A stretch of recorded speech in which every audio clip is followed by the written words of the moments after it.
2022 tany no navoaka ny fitondram-panjakana voalohany hoe manakeritreritra izy hampiatra ny tetikasa ny ACD ity. Le tetikasa ny ACD ratsorina de hoe akana vola be 520 euro isaky ny container ny olona manondrana na manafatra entana avy any amin'ny any amin'ny faritra Europa zany, faritra Amerika, faritra États-Unis sy ny sisa zany ivelan'ny ranomasimbe indiana sy ireo firenena akaiky, firenena afrikana akaiky any Madagasikara. Raha ty amin'ny ranomasimbe indiana izy zany ohatra hoe manafatra entana ianao va tsy Maurice na mampiditra entana na mandefa entana zany ka alefanao tsy Maurice dia 50 euro ny aloha. Maurice, La Réunion, Mayotte, Seychelles sy ny sisa, Comores sy ny sisa. Fa raha ohatra kosa indray ianao zany ka hoe aty amin'ny de mitovy amin'izay ihany koa aty Kenya, Tanzanie, Afrique du Sud, Mozambique, reny zany de 50 euro ihany koa no alohanao satria hoe reny firenena afrikana akaiky any Madagasikara. Fa raha vao ohatra amin'izay zany ianao mandeha amin'ny port hafa zany ohatra hoe Belgique, France, firenena afrikana ankoatran'ireo niteneniko reo, ny any États-Unis de 520 euro isaky ny container no alainy ny fanjakana ao anatin'ny projet na ACD io. Efa nampimenimenina ny opérateur na ny mpandrara ao amin'ny import export zany na mpandrara amin'ny ankapobeny mihitsy satria mampiakatra ny vidin'entana nge zany de mampiakatra ny masokarenan'izy ireo zany de hampiakatra ny vidin'entana ty amin'ny mpanjifa ihany koa de efa nampimenimenina andreo mpandrara ireo zany tamin'ny fotoan'androny de efa najanona le satria natanjaka be zany ny fanoherana nataon'ny mpandrara, ny vondrona mpandrara rehetra, ny groupement d'entrepreneur, ny FIFPAMA, ny SIM, ny GEM, ny GPACC sy ny sisa izay nanohitra izany tamin'ny fotoan'androny dia nangingina le resaka zany tany am-piandohany. Ankehitriny amin'izay dia tiany fitondram-panjakana atsofoka moramora averina foazana moramora indray zany ity projet ACD ity de kofokofoka efa nresantsika efa dénoncentsika tety tonga eto Madagasikara indray lay mpisolo vava français antsony hoe Philippe Leclerc ka izy moa no anisan'ny konikonina an'io rehefa zoina manko le vola le projet zany ohatrany fakambola fotsiny fa tsy hita zany zay tena investissement hoe ataon'le orinasa TPMS, le orinasa TPMS zany no nomeny fanjakana ny fanaovana ny fikirakirana io dia tsy hita akory zay investissement ataony fa de hoe manokatra site web zany de rehefa manokatra site web de ao ny manao déclaration ny mpandrara de mahazo an'ilay référence zany na le laharana omena avy ao amin'le site web de iny no entina mandovola. Raha tsy voaloha zay vola izay tsy afaka miditra ny entanao, tsy afaka miainga ny entanao zany hoe mandeha makany ny mpanondrana entana zany manao exportation, tsy afaka miainga avy any amin'ny seranatsambo iangany any koa ny entanao raha ohatra hoe importation raha tsy mahazo an'izay référence izay zany zay le olana zany tao anatin'ny ty raharaha ty. Rehefa nizoina zany dia hoe tsy resantsika intsony moa le hoe efa nanao an'io projet io ihany koa ny TPMS tany Guinée, tany Nigeria fa hita hoe toa ohatrany resaka sadasada le izy. Ny tena marina moa ohatrany sandosandoka fotsiny zany le izy fa toa ohatrany fangoronam-bola zany, ohatrany hoe atao zay hitrohana volany amin'ny mpandrara dia mahazo vola be reto le orinasa manao an'le kirakira zany de tsy fantatra zay kopaka isasana miaraka amin'ny fanjakana fa de ny mpandrara aloha no maivoka zany mandoa an'le vola be de tsy akilany nefany le mpandrara maivoka mandoa le vola be tsy maintsy hitaky an'izay vola alohan'izay aty amin'ny vahoaka mpanjifa zany hoe ny afarany zany de tsika vahoaka mpanjifa ihany no andohan'io vola be io nefa tsy mazava le izy fa tohatrany business zay zany le tena mana business ozy ny fitenitsika azy ohatrany lasa business zany le izy de zay ny tsy mazava de zay ny nahatonga ny sehatra tsy miankina zany efa nanao fanoherana ny mpandrarasany sisa tamin'ny fotoan'andro de nangingina teo le izy zao am'izay zany manomboka mamerina ny eo anivon'ny fanjakana amin'ny alalan'ny autorité portuaire maritime et fluviale eo anivon'ny ministère ny fitaterana eo. De ny zavatra misy am'izay ary dia ity namoaka noty tamin'ny faraparan'ny herinandro teo raha tsy diso ako naveo anivon'ny APMF io zany le sampandraram-panjakana manao ny fikirakirana ny ty raharaha ity de rehefa namoaka noty izy de zao ny zavatra noteneniny itsy mise en œuvre ny ACD ty ozy mody nataony moa zany ao anatin'le note hoe mise en œuvre du code ISPS dans les ports malagasy. Le code ISPS io zany de ohatrany hoe code de sécurité zany takininy eo amin'ny sehatra iraisampirenena. Tsika ozy mpikambana feno ao anatin'ny organisation maritime internationale ary mandray anjara ihany koa amin'ny convention internationale natao tamin'ny 4/7/9 momba ny sécurité de la vie humaine en mer, zany hoe SOLAS io zany anaran'le convention. De tsy maintsy ozy tsika zany mampanara-penitra n'izay seraseratsika eo amin'ny andranomasina izay zany nambaran'ny APMF tamin'ny alalana note explicative na taratasy fanazavana tamin'ny datin'ny tamin'ny farany herinandro lasa teo zany maromana kokoa note mitondra ny laharana 4/20 par AMF par DG par 2017. De tao anatin'io izy manazava be hoe ka sehatra resam-pirenena mitaky an'io de misy resaka noresahany zay tao anatiny vaky manao hoe ity kozy izy dia tsy maintsy tanterahana satria ozy izy des recommandations ont été déjà émises à l'issue des visites et de l'évaluation formelle de l'US Coast Guard des États-Unis d'Amérique à l'endroit de l'autorité maritime de Madagascar durant ces 2 dernières années. Ozy izy hoe misy recommandation ozy natolo-kevitra ozy nataony avy eo anivony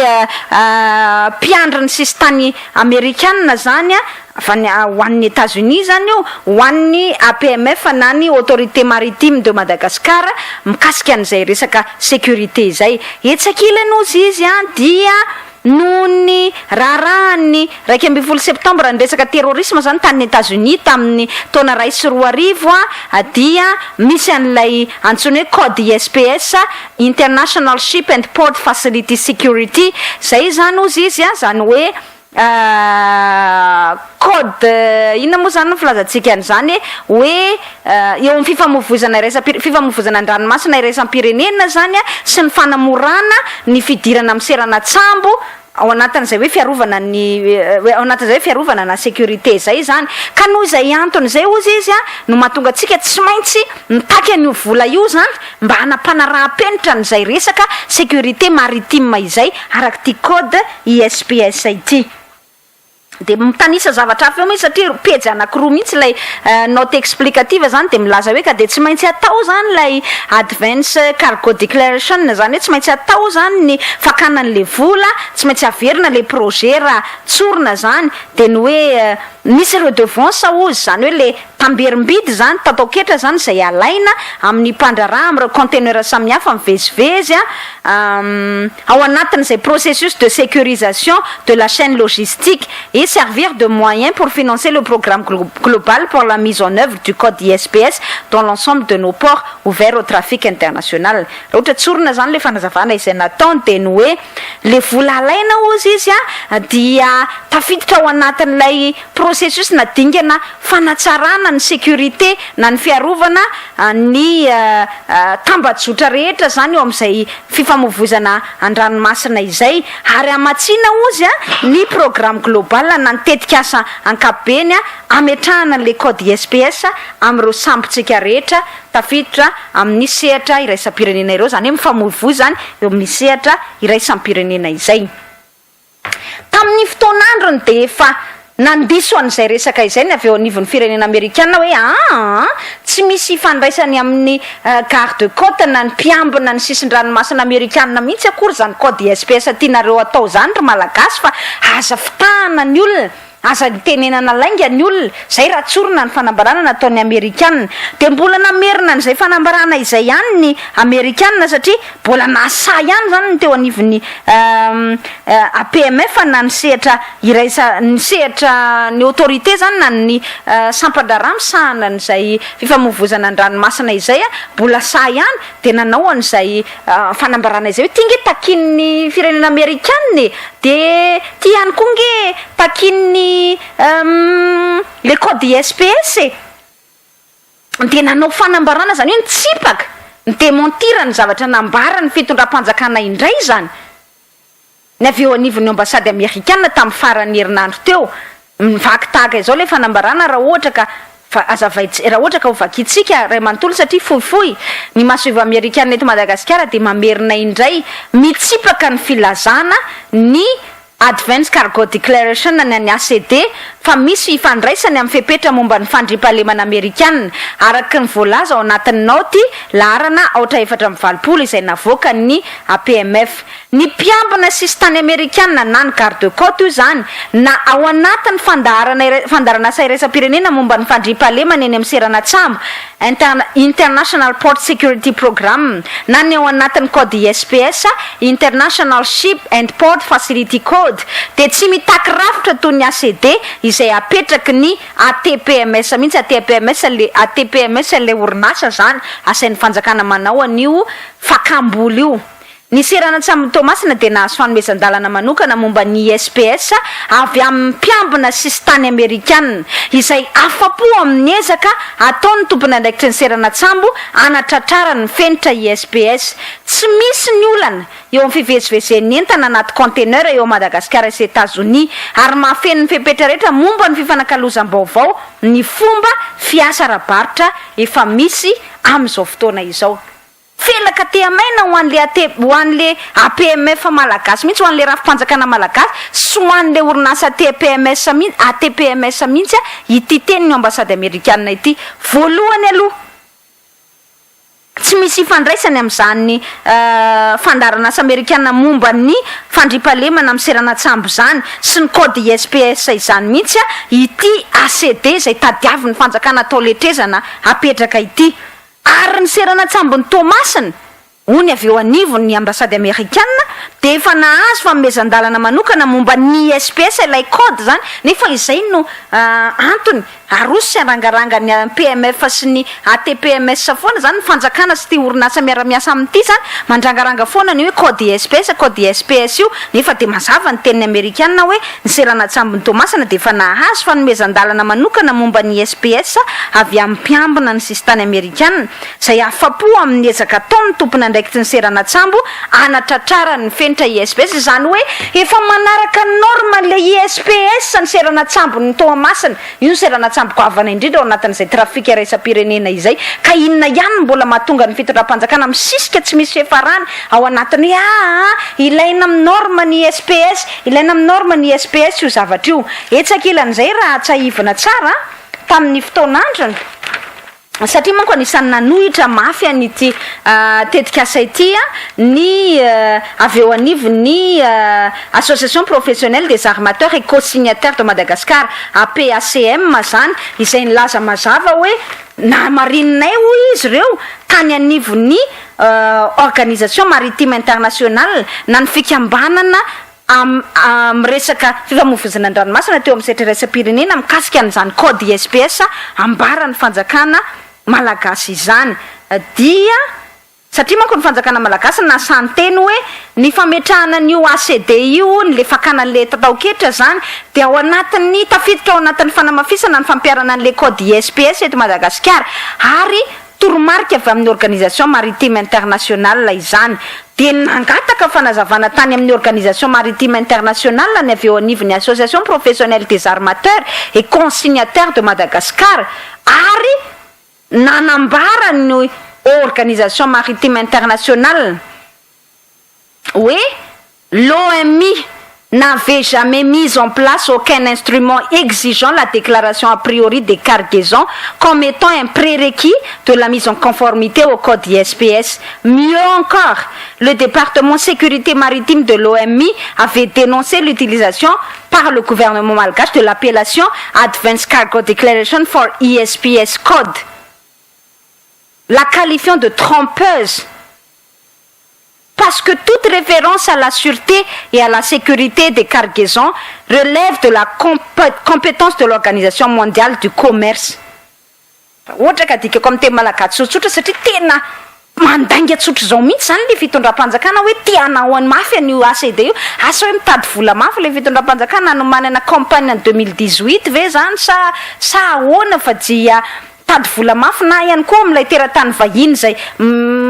miaraka aminazy eo miara misaika miara-miombina antoka amin'ny ao anatin'le raharaha mila mitady vola ihany koa amin'ny fampelezan-kevitra zay atao ve sa amin'ny fifidianana zay atao any ivelany ihany fa dia efa fantatry efa nilazaina matetika zany hoe tsara dalàna fa dia mbola misisika ihany miteny ao anatin'le dia efa nilaza mihitsy ny organisation maritime internationale hoe mamitaka ozy ny filazana hoe mifandray ilay Advance Cargo Declaration amin'ny atao hoe ISPS code fa tsy mitaky mihitsy an'izany atao hoe déclaration a priori de cargaison na hoe filazana mialoha zany an'le cargaison de fandoavana vola mialoha ilay ACD ny ISPS code zany hoe ny fanaraha-penitra amin'ny code ISPS io de tsy mitaky mialoha mihitsy fandoavam-bola tsy mitaky mihitsy fandoavam-bola mialoha na déclaration mialoha fanambarana mialoha an'izay entana izay zany ny zavatra no teneny zay zany ny fanambarana mazava ny teneny organisation maritime internationale ary ny ilazany hoe ny resaka sûreté sy ny sécurité de cargaison zany ozy ny resaka fiantohana ozy sy ny sy ny fiarovana zany eo am'reo entana taterina na mivoaka eto Madagasikara na miditra eto Madagasikara dia anjarany organisation mondiale du commerce fa tsy anjarany OMI velively nefa raha ilay fanambarana nataon'ny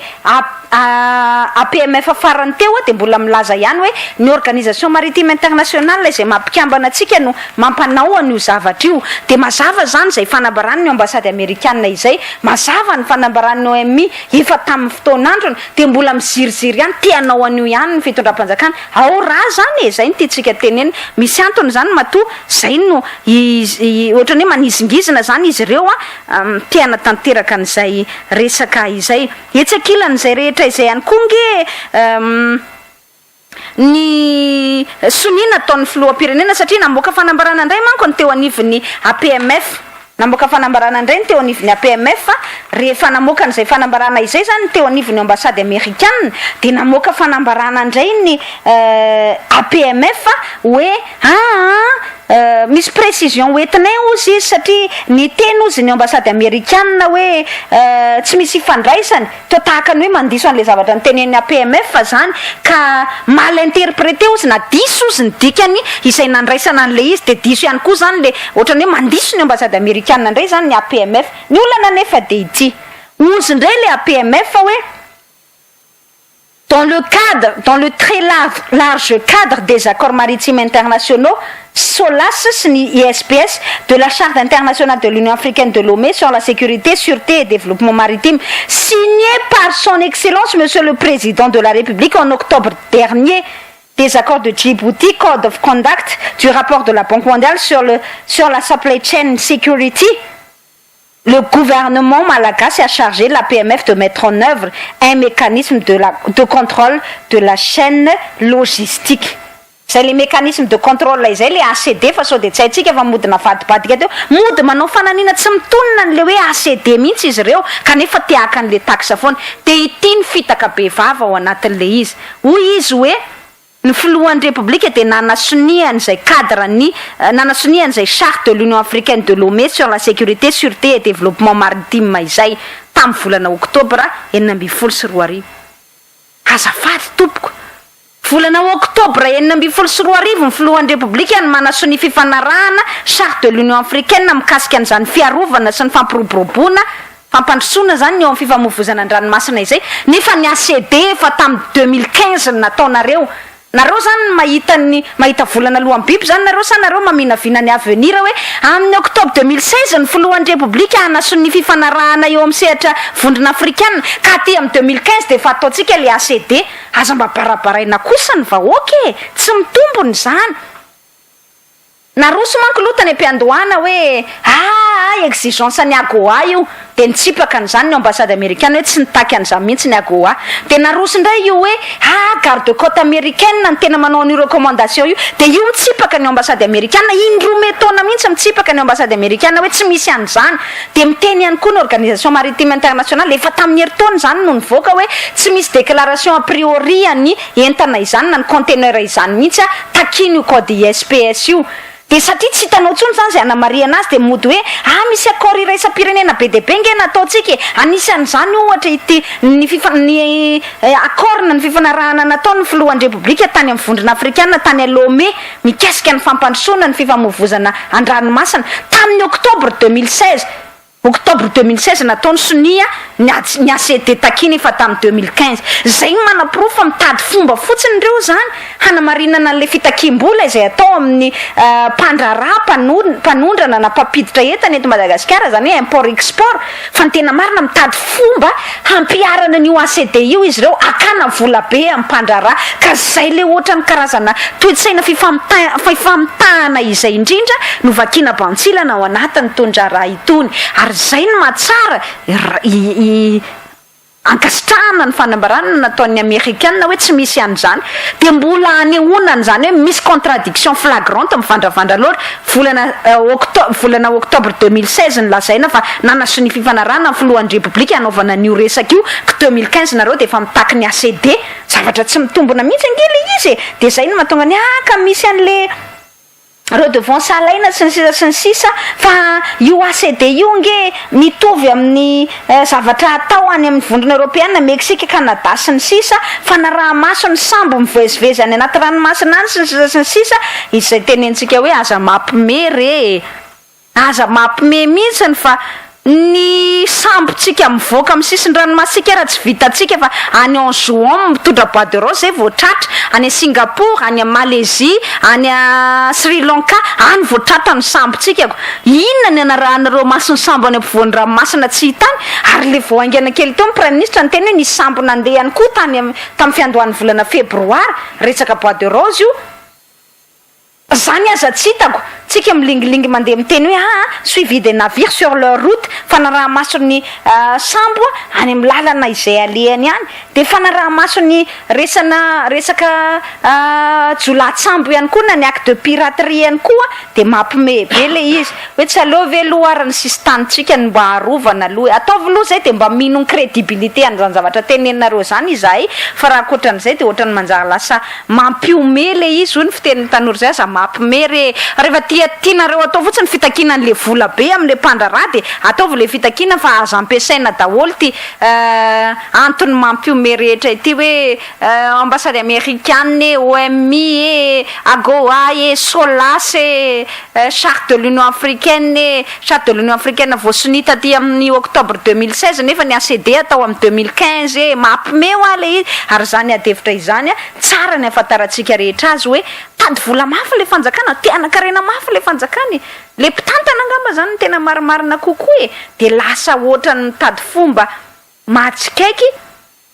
mampiome efa vakiny ny sedra raisam-pirenena bantsilana foana nefa de mbola atao an'izay ihany zay zany mba tiatsika noresahana aloha fa mbola mitohy ihany moa zany ty raharaha ty satria to ohatrany tsy milefitra mihitsy ny eo anivon'ny APMF de tsakilany ihany koa hijoro indray ny mpandrarara mbola iziriziry ao anatin'ny ty raharaha ity ny avy eo anivon'ny APMF de ho hitatsika eo ny fivoarany zay raharaha zay